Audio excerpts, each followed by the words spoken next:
Previously, a rich man called Kinji is summoned into an unknown world where he is instantly sent to work in the mines. He hates his new life but finds a way to make it pretty much awesome. He meets new friends, a muscular creature called Wannabe, a shape-shifting dragon Rin, and a skilled fighter Shia. Together they work against the mining company and create a business on their own. One day the mining company leaders send a very powerful magin to kill Shia, but Kinji has a plan how to deal with it, but that plan involves using Shia as a bait. Kinji reprimands her once more, stating how the company is only using her, and she is free to make her own decisions on what to do. Shia finally snaps out of it, and heeding Kinji's words, she engages the magin, this time not fighting for the company's ideals, but her own. The damage she inflicts to the magin is not enough to kill it, so Kinji taunts it, making it lash out at him. Just as it is about to devour Kinji, Rim shows up declaring how Kinji is her food and no one else can eat him. She immediately bites off the magin's head, killing it on the spot. Kinji thanks Rim, saying how worried he was for a moment there. Rim tells him that the magin was incomplete because she left the dungeon and it was calling for help. Unsure as to what she means, Kinji offers to feed her whatever she wants as a reward. But before they can go, a red glowing orb opens a hole underneath them, dropping Rim and Kinji into the depths. Kinji recognizes it as the same thing that dropped him into this world. After having a nightmare about being attacked by Rim back in our world, Kinji wakes up to find himself together with Rim in a strange place. There he is greeted by a strange girl who asks him to save their world. Kinji asks her where his other friends are, but she does not know how to answer him. Per Kinji's command, Rim breaks open a wall in the room, revealing the scenery of a futuristic underground city. An old man named Zazel comes in. He introduces the girl as the priestess Ranga, telling them that he is in charge of the town they are now in called Marcia. Zazel explains how a demon lord got in charge of a company in the past, and that company weakened humanity, pushing them into slavery. With humanity defeated, they escaped into this shelter below ground where they spent 300 years. With their resources dwindling, their only hope was to summon someone capable of saving them by using a magical gate they found. Kinji refuses to help at first, but hearing that facing the demon lord might help him return back to our world, he decides to play along.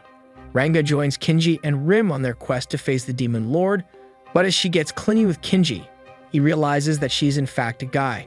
Ranga explains that the role of the priestess was usually given to girls, but he was the only one with magical powers that was born, so it was given to him instead.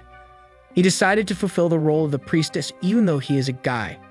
After leaving the underground shelter, Kinji is shocked to learn that he is not in fact on another world but on Emuria in the future. According to Ranga's knowledge of history, once someone named Belza took over the company, things went south for humanity. Ranga leads them towards the place he thinks is the demon lord's castle, but it turns out to be the General Ant's town. While Rim is rampaging around trying to find some food, Kinji and Ranga get captured. Upon being brought in front of the Ant General, the ant turns out to be one of the ants that Kinji worked with in the past. In fact, the ant remembers those days fondly as he improved their living and working standards. The monster ant sets them free and brings Kinji up to date with what happened in the meanwhile. He mentions to Kinji that the humans he is ruling over are only complaining and refuse to work, despite the fact that he did everything as Kinji taught them in the past, treating everyone fairly. Kinji decides to help him out, coming up with a solution to increase the humans' motivation and productivity. By doing so, he joins the demon lord's ranks. Afterwards, he returns back to Marcia with monsters in tow, forcing his rule over the humans there as well.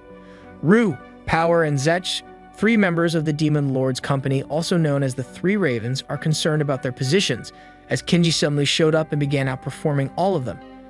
In order to put him in his place, the 3 of them come up with ideas how to undermine his progress and turn him into a corporate grunt. Despite what they came up with, they are unable to put a stop to Kinji's success. If anything, their sabotage efforts have only made him rise even higher. Kinji also became aware of their plot, so he sends them a very condescending message, making fun of them and thanking them for their help. With no other options left, the 3 Ravens put airheads together and decide to have Kinji deal with an impossible mission. Ranga appears to wake up in an Alice in the Wonderland-themed dream. The dream quickly turns into a nightmare as Ranga's past begins to haunt him, revealing that he is in fact related to Belza, the one who took control of the company and practically ruined the world. Thanks to that, he was forced to keep running away from people that blamed him for everything, eventually ending up in Marcia, where he took the role of the priestess in order to hide from his true past. Suddenly, Kinji breaks him out of the nightmare with a headbutt. It turns out that Ranga fell into a deep slumber after a massive robot shot him with a strange beam. The robot happened to be the reason why the mission they were assigned to was deemed impossible. But thanks to Rim, they broke the robot and successfully completed yet another task. Kinji's attitude cheers Ranga up, giving him some self-confidence. Finally, thanks to their outstanding work, Kinji, Rim, and Ranga are granted audience with the Demon Lord. Upon meeting the Demon Lord, they are shocked to see she looks almost identical to Rim. It turns out that she is in fact her sister. To explain herself, she shows them her true form, which is that of the magin monster that they thought Rim had killed in the past, elaborating that an ancient civilization which lived on this world created magic power, and in order to ensure that the world thrives, the circulation of magic must happen. This process is managed by the Guardians. In addition to that, they guard the dungeons, preventing humans from reaching dangerous artifacts of the ancient civilization deep within. Rim is one such guardian, but after she left the dungeon to follow Kinji, the dungeon rushed to replace her by creating a new magin. Just as Kinji asks her about a way to return to our world, a fleet of flying ships appears in the skies above them, breaking open the Demon Lord's castle. Those belong to the company that exploited the dungeon where they used to be. Magin tells them that after Rim defeated her, Belza took the chance to reach the deepest parts of the dungeon. There she acquired ancient technology and power. Using it, Belza began turning the workers into literal corporate drones with no will of their own. Not satisfied with that, she continued to drain the magic from the world, which pushed it towards inevitable destruction. To prevent that, Magin left the dungeon and attacked the company, but at that point they were already too advanced, so they retreated into a rift between dimensions where they gathered their strength until now. The technology they acquired allows them to revive endlessly, and every time they do so, they just come back stronger. That is the reason she summoned them through time, requesting from Kinji to put a stop to the company in the past, as she believes that he is the most promising one to accomplish such a task. While the company's forces are slowly breaking through Magin's barrier, she opens two portals for Kinji and his party, letting Kinji choose what he wants to do, as one leads back to our world, while the other leads into the past of this world. Kinji thinks out loud, explaining his choice to everyone present. While returning back to our world is what he wants, he does not want the company that treated him like trash to get a win. More so than returning home, he wants to make them pay for putting him down. In present time, Wannabe and Shia are struggling to meet the new quotas set up by the company, pushing their limits in the dungeon. Just as Shia is about to be struck by a monster, Kinji, Rim, and Ranga appear saving the day. After returning to the surface, Kinji has a meeting with Belza. She informs him about the fees he will be subjected to due to the fact that he went missing in the dungeon, but Kinji brushes it all off, saying how he will pay those back with ease. Since his place was repurposed, Kinji brings Wannabe, Rim, and Ranga to freeload at Shia's place. Although she is not pleased about it, she lets him do as he wants. Kinji then tells Shia and Wannabe what happened when they went missing, introducing Ranga and explaining how this world will end if they do not do something about it, revealing that his plan involves him overtaking Belza in the race towards the technology hidden in the dungeon, which will ensure him being the one to dominate the world and not the company. Unfortunately, he learns that the dungeon changed after they went missing, and with the monsters from lower levels becoming even more powerful. To ensure that Kinji does not die while exploring the dungeon, Shia takes it upon herself to train him and Wannabe as hard as she can. During the training, she explains how everyone uses magic around them to boost their strength, which is the main reason she is so powerful. Kinji goes drinking to vent his frustrations with this world, and once he clears his mind, he returns to Shia's apartment to come up with a new plan. Since the dungeon changed, the ants that worked for him went into hiding, so he is annoyed that he cannot use them again. His planning gets interrupted by Rim and Ranga playing with the gun he brought back from the future. Yelling at them, he reprimands them for playing with his weapon, even though it stopped working after he brought it into the past. While he's trying to lecture them, Rim bites down onto the gun. This transfers some magic energy into the gun, allowing it to activate. The gun speaks in a feminine but robotic voice, and thanks to Kinji successfully guessing the password, it binds itself to him, explaining that its purpose is to protect the life of its user at all cost. Excited with the fact that he has a strong weapon now, he brings everyone into the dungeon to see how far they can get, laying out the plan to overtake the company's exploration team.